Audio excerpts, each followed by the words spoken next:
流感呈陰性反應，聽日恢復活雞營。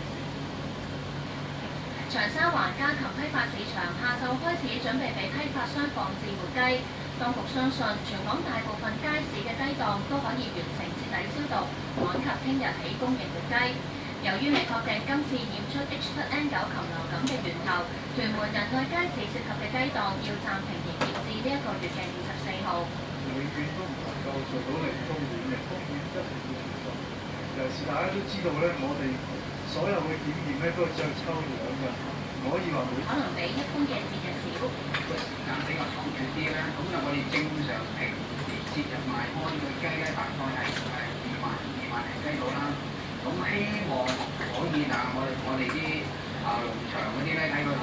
唔可以係開 OT， 如果開 OT 的話，希望我哋都可以保持呢個2萬雞係可以供應俾呢個香港市民嘅。工人街市要貨咧都未必積極嘅，即係有部分街市咧亦都係依家要係做緊一個消毒嘅情況。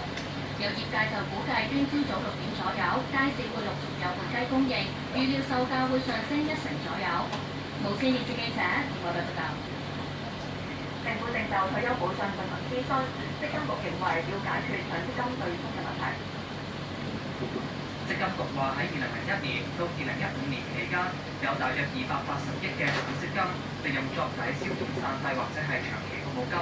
認為政府有個係一個唔理想嘅現象咧，係值得大家一個關注嘅。積金局話強積金制度喺退休保障裏面係不可或缺，長遠應該考慮係提高供款比率，但係喺推行之前必須要得到社會共識。積金局又認為，而家唔多僱員自願供咁多嘅強積金，建議可以提供稅務優惠鼓勵。如果你嘅工資係超過3萬嘅話，你係冇一個稅務上嘅途徑咧，係俾你去即係增加呢個工資。咁所以咧呢一類嘅稅務優惠去鼓勵啲人咧去多啲儲錢咧，可能係值得我哋去研究啦。積金局又建議政府繼續降低基金嘅收費。無線電視記者譚日鵬報道。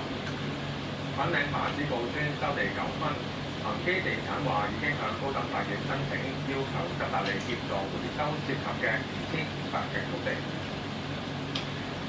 恒地話馬屎埔村地非法佔據嘅土地擾攘咗大概9年，法庭已經批出臨時禁制令，但係恒地派工人上個星期